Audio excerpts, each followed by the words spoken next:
Welcome to the wonderful world of Strange Suspicion True Crime series.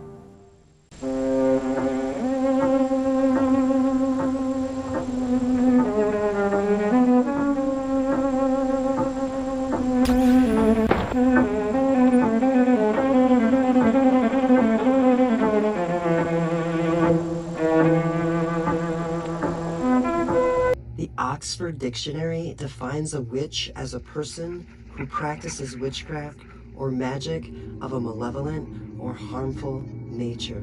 But in Salem, Massachusetts, in 1692, a witch could be defined as anyone, a neighbor, a friend, or even a family member. The Puritans were consumed with fear, so blinded by their own beliefs, they believed it was their duty to root out evil, no matter the cost. The unfortunate truth is that it wasn't evil they found in Salem. It was their own hatred. They cloaked their ugliest impulses, jealousy, greed, ignorance, and revenge, under the veil of religion, believing that their cruelty was justified by religious beliefs. But in reality, it was nothing more than human nature at its most vicious level. Neighbors accused neighbors out of spite, land disputes, personal grudges, and long-held resentments found an outlet through the witch trials. It wasn't about protecting the community from dark forces. It was about eliminating those who didn't conform, those who dared to be different. See, this was all born out of fear. The Puritans lived in an unforgiving world where survival was hard and failure was deadly. In their desperation to maintain control, they turned on one another. They needed a scapegoat, and in their ignorance, they blamed the innocent. Religion became a weapon used as a tool of oppression through public defamation of character. They destroyed and took the lives of people with no real justification. These same religious people that preached love are those who practiced extreme cruelty. They also preached justice, but instead they delivered death. And the worst part is they truly believed in some very warped reality that they were right. The people accused of witchcraft never even had a chance. From the moment their names were even whispered accusations, their fates were sealed.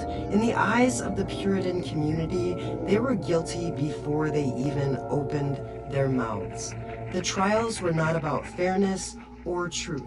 They were about fear, paranoia, and maintaining control. The moment someone was labeled a witch, they became an enemy of the community, and no amount of protest or evidence could save them. It was a tragic, hopeless process from the beginning to the end. The accused were subjected to horrifying ordeals, stripped of their dignity and of their rights. They were presumed guilty by default, forced to prove their innocence in an impossible game where the rules were rigged.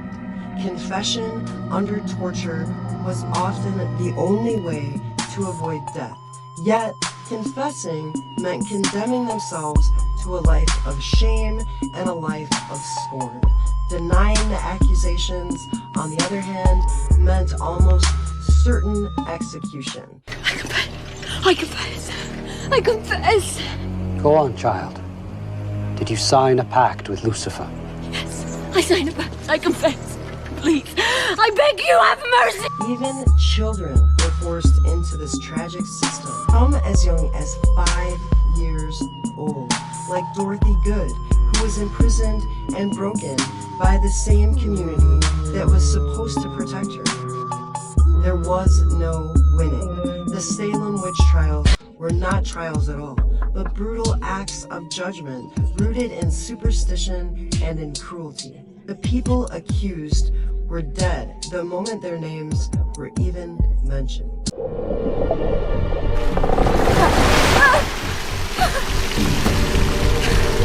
Only the name of a fellow witch will spare your life. I know of no others. The first to fall victim to this madness was Bridget Bishop, a woman who didn't fit into what the Puritans believed a mold of a woman should be, saying she didn't carry herself in a modest and submissive manner. Her confidence, her self-image, her independence, the way she carried herself Those were her crimes. She was hanged, her body left swinging in the summer sun, an example to anyone who dared challenge the status quo. You stand guilty to the crimes of witchcraft and accepting the devil. The trials were not trials in any sense of the word. The court didn't seek truth, it sought confessions. Torture was the key. The accused were stripped of their dignity, bound and interrogated with relentless, inhumane cruelty. Pressed for confessions, many admitted to sins they had never committed, hoping that by confessing they might be spared. But mercy was rare. For some, the torture was too great. Giles Corey refused to speak at all, and for his silence, he was tortured in a way that defines human decency. His body was laid on the ground, and heavy stones were placed upon him, one by one. More weight, he whispered, as the stones cracked his ribs until finally his chest caved in and his heart stopped. He died in agony, crushed not just by the weight of the stones, but by the madness of his own community. For those who weren't crushed, the gallows awaited. Families were torn apart. Children watched their mothers dragged away. Sarah Good, poor and desperate, stood accused because she was different, because she didn't fit the image of what a good Christian should be. They hung her without mercy. As the noose tightened around her neck, she looked her accusers in the eye and she cursed them with her final breath, knowing no plea would save her. Even in death, the bodies of the accused were not granted peace. Many were buried in shallow, unmarked graves, denied even the dignity of a proper burial. Their families were left shattered, with no way to clear their loved ones' names, their lives forever stained by a false accusation. And for those who survived, they lived in constant fear, knowing that a sideways glance, a misunderstood word, or an unfounded rumor could send them to the same exact fate. The accused were ordinary people, mothers and fathers, sons and daughters, forced into an unwinnable fight. They were asked to prove they weren't witches, to prove that their very existence wasn't a crime. But how can you prove you aren't something that never existed in the first place?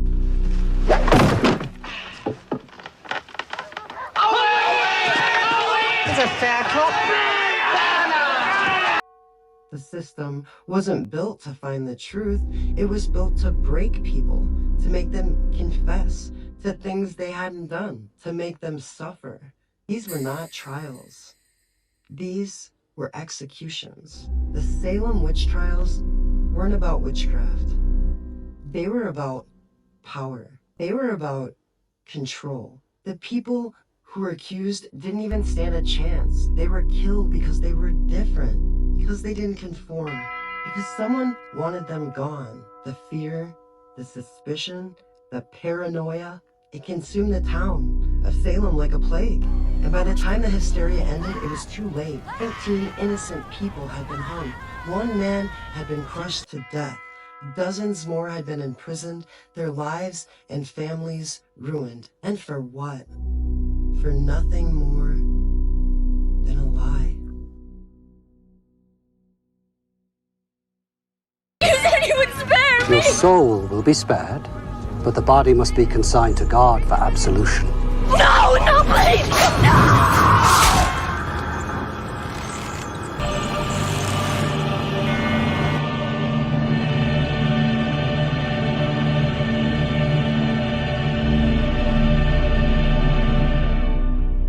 This is the area over here that everybody is talking about.